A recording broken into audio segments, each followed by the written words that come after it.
Okay, in this video I'm going to be sharing with you guys my foundation collection. It was requested in a previous video that I show you all the foundations that I do have and use.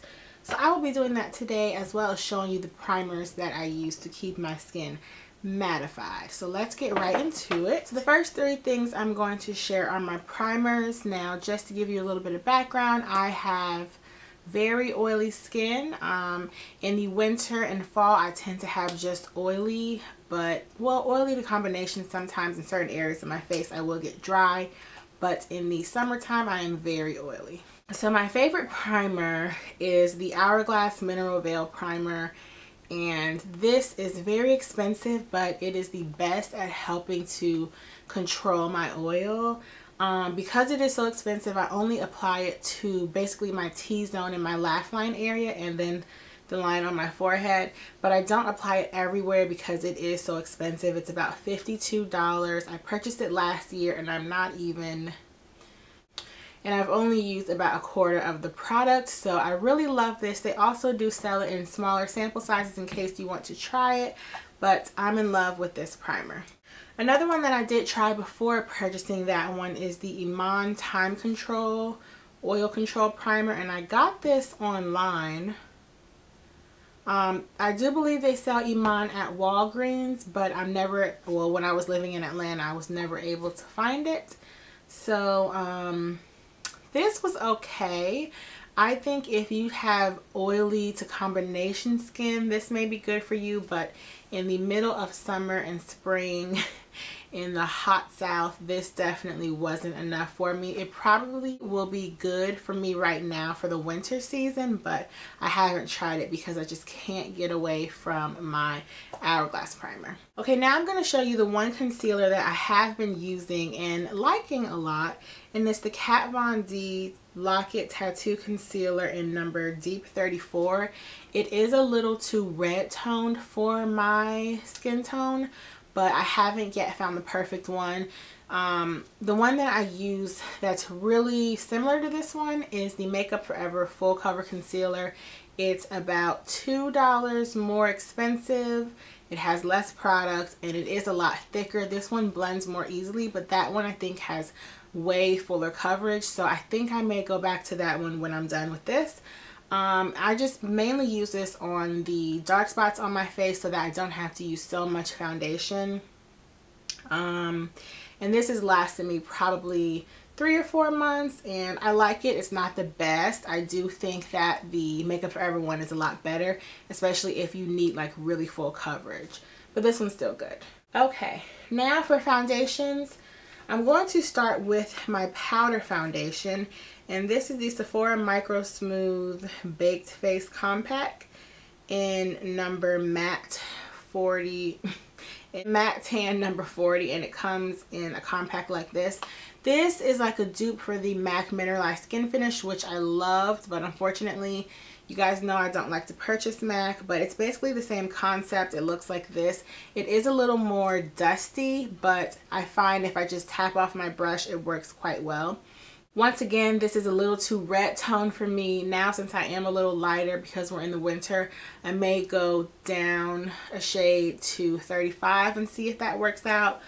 But for right now, this is great. I mainly use this powder as a finishing powder, or if I want a light coverage foundation, or if I don't want if I want like something super minimal, I'll just do the concealer on the areas that I want more coverage and then all over powder, and that tends to work well for me. I like this combination more in the summertime though.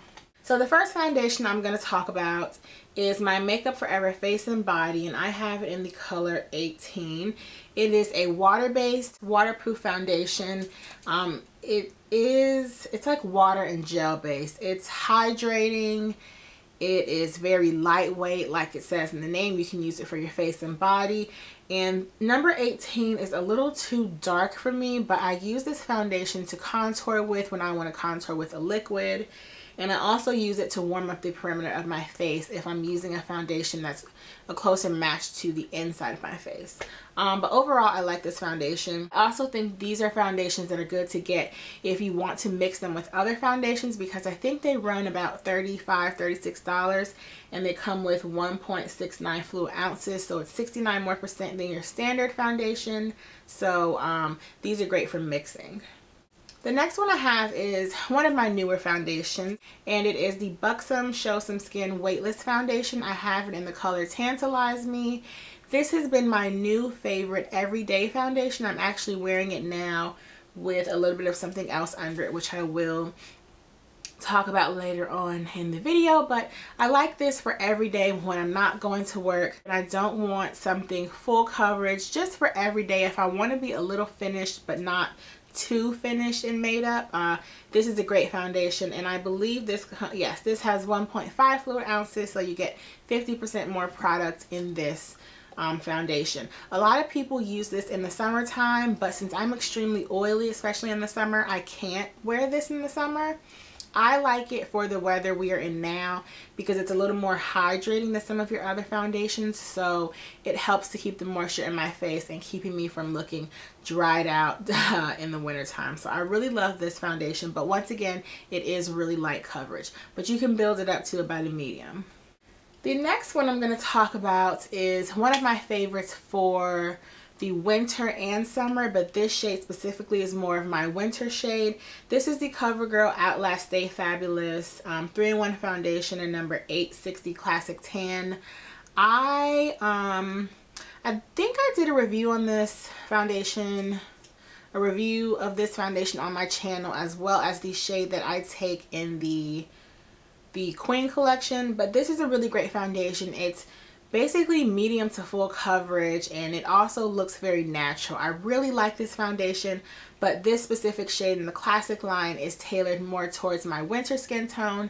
In the Queen collection, I believe I wear Amber Glow or Amber something, but I will link down below my summer foundation routine, which has my summer shade in the Queen collection featured in it. But this is a great foundation. This is probably the only drugstore foundation that I do like. I know a lot of people like the Revlon Color Stay for a more fuller coverage foundation, but I can't stand the smell of that one, and this one has a nice pump. So I would recommend this one, and if you are a little bit deeper of a skin tone, definitely try out the Covergirl Queen collection. They have a wider array of shades for women of color. The next foundation that I want to share is what I'm currently using as my work foundation, my medium to full coverage foundation, and that would be the Smashbox Studio Skin 15-Hour Hydrating Foundation. This is what it looks like, and I take the color 3.2. I really like this foundation specifically for work because I do have to wear a full face of makeup, and it's nice because it's hydrating, but it doesn't make you oily. So like I said in my review of this product, which I will also link down below, I think this foundation will be good for people of all skin types, whether you're dry, combination, or oily like I am. It's not as natural looking as some of the other fuller coverage foundations that I have tried, but overall I really like this foundation. It is a little bit light for the perimeter of my face, but I just tend to go in with my bronzer and warm my complexion up a bit. Next one that I'm going to talk about is the Makeup Forever Matte Velvet Plus. This is the one that I was referencing earlier that I have on today with my Buxom foundation. I put this on first just on the areas of my face which tend to need more coverage because this is probably a little bit too red for me. In the summertime, this looks great on me, but for how my skin tone is right now, in the winter, it is too dark and too red, but I kind of use it as a color correcting concealer. The reason why I have this foundation for the summer, and by the way, I have it in shade number 70, which is too dark for me right now, is because it's matte, it gives good coverage, and it looks natural. So that's why I really like this foundation. I wouldn't necessarily wear it right now, but I do like it for the summertime. The only thing is that it does tend to be a little thick, but you can always sheer it out with a moisturizer or mixing it with a primer of some sort. So I really like this foundation. I do believe for the winter time my shade is number 65, so I like that. And I also like that this comes in a squeezable bottle, because if you're going to be traveling with it, it's really travel friendly and it won't break or anything like that. The last foundation that I actually have to share with you is my Chanel Mat Lumier foundation in number 110 Cedar Intensity 6.0. I do not believe they make this foundation anymore, or if they do, I'm not sure if they have my color. I purchased this a while ago. It's probably old, but unless my foundation starts smelling, I tend to keep it just so that I can have a collection to switch back and forth from when I get tired of different foundations. But this one is really nice. It is my summer shade. I was using it in the summer. It gives like medium to full coverage. It is a matte foundation or a mattifying foundation, so that's nice. It also comes with a pump, and it does have a rosy smell to it. So if you're not so much into scented cosmetics, I would probably stay away from this foundation from Chanel in particular. But it is really nice, and it also has an SPF of 15, which is great for the summertime as well.